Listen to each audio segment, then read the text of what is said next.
apresiasi apa yang telah dilakukan oleh Minerba. Saya katakan dari awal bahwa pengelolaan tambang jangan hanya dikuasai oleh kelompok tertentu. Jangan hanya pengusaha itu saja. Kita harus adil untuk menyerahkan, membagi secara baik sesuai aturan kepada UMKM daerah, kepada koperasi daerah, kepada BUMD daerah dengan pemberian prioritas. Dan alhamdulillah, perubahan undang-undang Minerba sudah kita lakukan, peraturan pemerintah pun sudah ada, dan sekarang tinggal peraturan menteri. Ini semua kita lakukan untuk menjadikan orang daerah menjadi tuan di negerinya sendiri.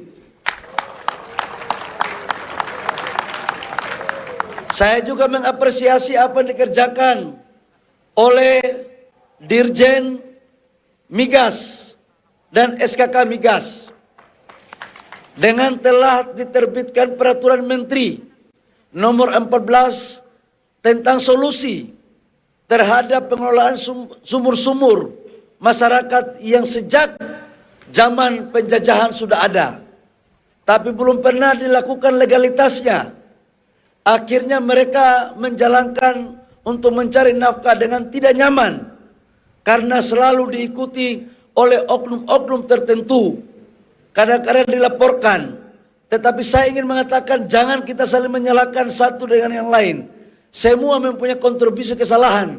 Karena itu dengan peraturan menteri ini, maka insya Allah 45.000 sumur-sumur rakyat kita sudah akan memberikan legalitasnya kepada BUMD, koperasi, dan UMKM daerah, Bapak Ibu semua. Sudah lama ini kita bahas tapi nggak pernah terjadi. Menjadi pemimpin di bangsa ini tidak hanya bisa omon-omon, tapi harus berani untuk membuat keputusan yang lebih baik untuk rakyat, bangsa, dan negara. Saya tahu untuk membuat keputusan yang berani, pasti ada yang merasa terganggu. Berani kebaikan untuk negara, bukan berani kebaikan untuk kelompok tertentu. Apalagi kelompok yang selama ini sudah nyaman, yang ingin merugikan bangsa kita. Saya tidak mau ingin jadi pemimpin untuk setiap hari dipuja, tapi pelanggaran terus terjadi.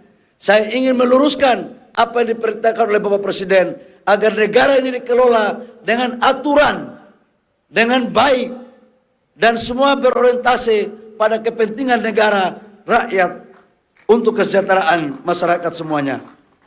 Bapak Ibu semua, saya juga mengapresiasi Dirjen EBTKE bahwa dengan secara sungguh-sungguh untuk mengawal transisi energi. B40 sebuah tantangan yang besar. Sekarang kita masuk ke B50. Harus kita konsisten terus. Jangan mau diatur oleh pengusaha. Pengusaha tidak boleh mengatur negara. Yang mengatur pengusaha adalah negara. Tetapi nggak boleh negara zolim sama pengusaha. Kita membutuhkan pengusaha dan pengusaha juga membutuhkan negara. Disitulah esensi daripada kolaborasi yang baik antara pengusaha dan pemerintah. Negara yang baik adalah negara yang mampu membina pengusahanya. Karena sumber pendapatan negara juga adalah dari pengusaha. Kita nggak bisa bekerja memberikan PNBP mencapai target APBN kalau pengusaha tidak kita ajak rembuk dan kita bina baik. Dan alhamdulillah sampai dengan bulan Agustus September target PNBP kita masih mencapai target yang telah diperintahkan dalam APBN. Dan insya Allah di 31 Desember target PNBP kita bisa mencapai bahkan melebihi target daripada APBN.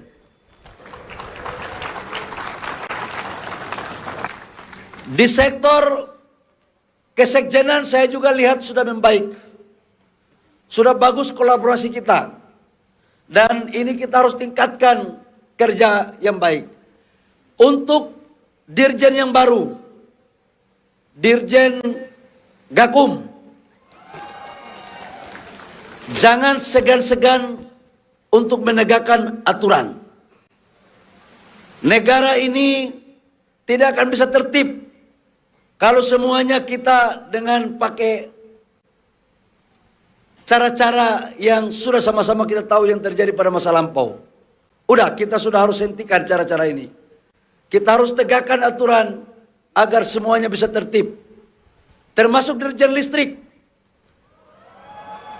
Kita harus punya target agar 5.700 desa, 4.400 dusun, di 2030, perintah Bapak Presiden, kita tidak ingin lagi mendengar masih ada desa-desa, dusun-dusun yang belum ada lampunya.